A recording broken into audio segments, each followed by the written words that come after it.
He made her hold them while he shot them.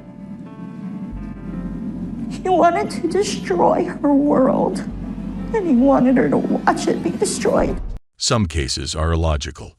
From inception to end, they are complete tragedies. Stories about people who have sunk so low that they no longer care about life or happiness. It's Megan Hyatt, who is 22 years old.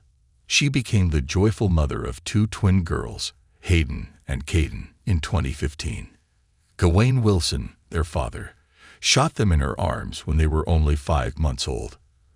As the plot darkens even further, let's look at the whole story of Megan Hyatt and her family's sad end. Jacksonville, Florida, is a lovely city with both skyscrapers and beaches. It houses people of diverse ages, professions, and needs. It was also Megan Hyatt's house in 2015. She was born in 1993 with her twin brother and was reared by their loving parents, Melissa and Travis, until she was in her early 20s. Megan began dating GNE Wilson, 6 years older than her, Navy lieutenant. Megan and GNE's relationship was a whirlwind, as are many difficult ones. It began out with a lot of zeal, but it gradually burned out, and it quickly became very black. Our relationship moved so fast I was living with him in less than 2 months. I loved him with all my heart, but something wasn't right. Nothing was ever right. I was never good enough, pretty enough. I was never what he needed or wanted.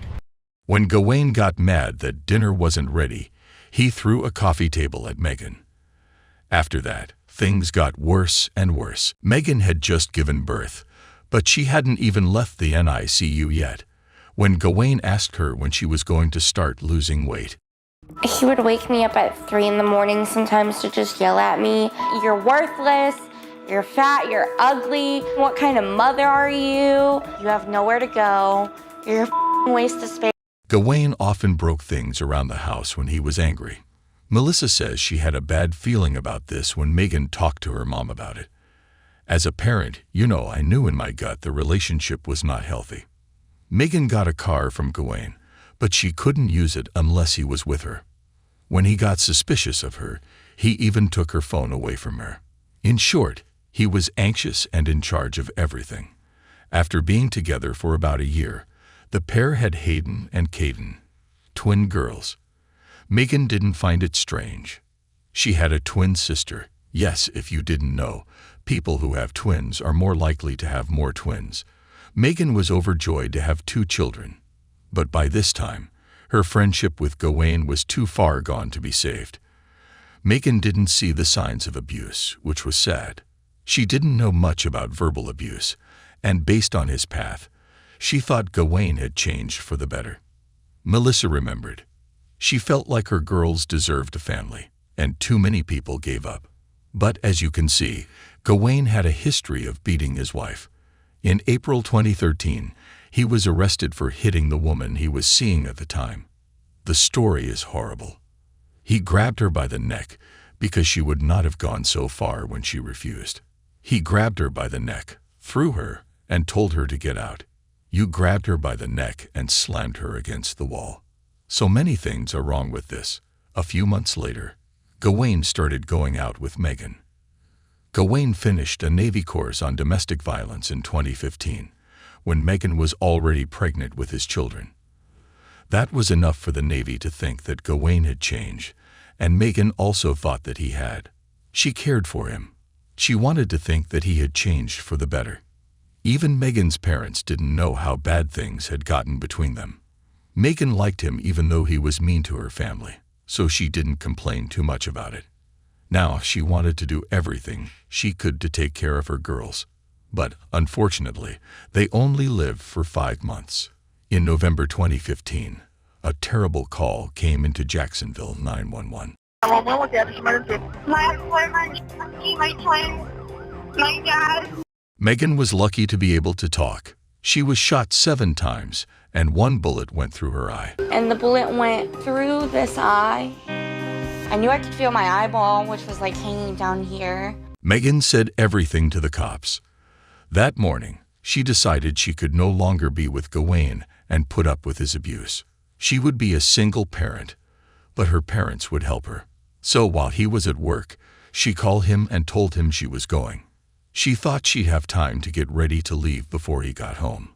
He threw a fit when he heard the news in front of his coworkers. Yet somehow, no one at work thought Gawain's message was distressing, and no one interrupted his decision to leave work and go kill this girlfriend. When he left his duty station without approval before his shift was over, how come nobody called her and told her? I did hear someone in the background saying, "Come on, Rush, get off the phone." As soon as he threatened my life, they should have called the cops. Gawain was home with a gun pointed at Megan in less than an hour. In a fit of anger, he made her take her kids and hold them against her chest while he pulled the trigger and shot one bullet into each of their tiny bodies. Then he told Megan to pay close attention, as he had killed Megan's father as well. Travis was in another room at the time. He didn't act fast enough to stop this from happening. Travis died when Gawain shot him. Then he put a bullet in Megan's eye. Gawain pulled the gun on himself at last. Megan crawled through the blood and guts to get to the other room, where her dying father was. She moved fast enough to talk to him one last time. He just asked Megan to tell this other child that he loves him. Her identical twin Megan was rushed to the hospital when she was in a very bad way. The doctors weren't sure if she would live. And if she did, would she ever get over the shock of losing almost all of her family in an instant? It's one thing to live through a scary home attack and lose your children. If your ex-partner did this to you, it's a whole different story. He made her hold them while he shot them. He wanted to destroy her world, and he wanted her to watch it be destroyed. Some people take rejection very hard. Others even get vindictive. But it's simply unfathomable to imagine someone would think of this punishment for their loved one. I was holding them in my arms like this, trying to protect them the best that I knew. But in 2018, Megan showed that she was stronger than anyone had thought. I finally feel pretty. I just wear makeup to feel like a better me. I remember being in that hospital room with you. I couldn't even fathom how you were going to cope with all this. Aren't you impressed? Yes, I am. Megan goes to the graves of her babies, often to read to them, and let them know she still loves them. There's no place, not one, that my love can't find. Megan's children and her father can't get justice. When Gawain killed himself, he lost the chance to do that. Megan and her family had a choice. They could give up and hide from the world because of the tragedy, or they could stay strong and talk about it, so that other people could avoid abusive situations.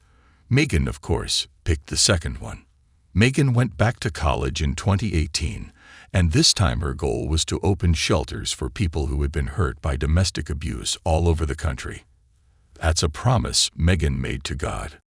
That is what we're looking into. He shot to death his twin baby girls and almost killed his girlfriend, Megan Hyatt. She filed a lawsuit against the Navy. Tonight, the allegations and the results. Megan and her family did something else. Do you remember that Gawain was a Navy worker? They knew everything about how he had hurt his family. They saw him be mean to women more than once. Why didn't they stop the murder-suicide when Gawain was heard calling Megan and telling her he was going to kill her just hours before? Completely heartbroken and shattered. We love what the Navy has done for our community and for our country. However, he says, And we don't think the federal government did it right, and we think they should be held accountable for that. The fact that her babies could have lived was especially painful for Megan. It wasn't either. I did hear someone in the background saying, "Come on, Rush, get off the phone." As soon as he threatened my life, they should have called the cops. What did the Navy know about this person? What happened where they couldn't prevent this from occurring? There is substantial proof that someone at work heard Gawain threaten Megan and did nothing about it. Federal government has protections that most citizens don't have. The case was dismissed with the court saying, "A party has no legal duty to control the conduct of a third person to prevent that person from causing harm to another." Is this the right thing to do?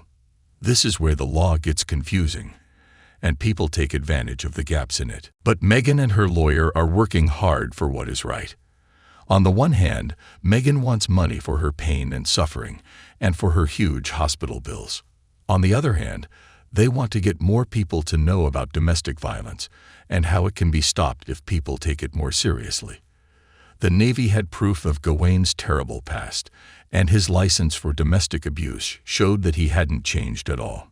Megan's family and friends are always amazed by how much energy she puts into helping people like her. A GoFundMe page has helped her raise money for some of her costs that the government couldn't cover, but that doesn't mean she hasn't fought every day since the accident. Every day, she has to deal with post-traumatic stress disorder. For the first year, she could hardly sleep at night. She would hide in her room and have a panic attack when she heard a siren outside. Did anything help you with the PTSD? No, nothing. Then Megan began a treatment called MMRI that aims to disable trauma by reestablishing neural reflexes. So from like 20-something nightmares a week to what now? Maybe one. For the whole week? Mm-hmm. Gawain avoided prosecution by taking the easy way out. Nonetheless, that didn't stop folks from wondering how he fell so far. Melissa, Megan's mom, gave her opinion on the situation. Nobody here has a clue. Nobody is aware of that. And this turns out badly. But he was a victim too. I hope he realizes he has other choices, since I simply cannot take him. I can't. I have heard of a mother who dearly missed her son. Unique son, furthermore, she had feelings for him. Powerful advice from someone who has suffered the loss of both her spouse and her grandchildren due to him.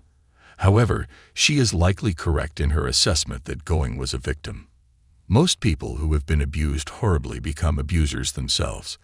Like Very Well's Mind says, people who have experienced abuse may struggle with feelings of insecurity that affect their ability to trust others.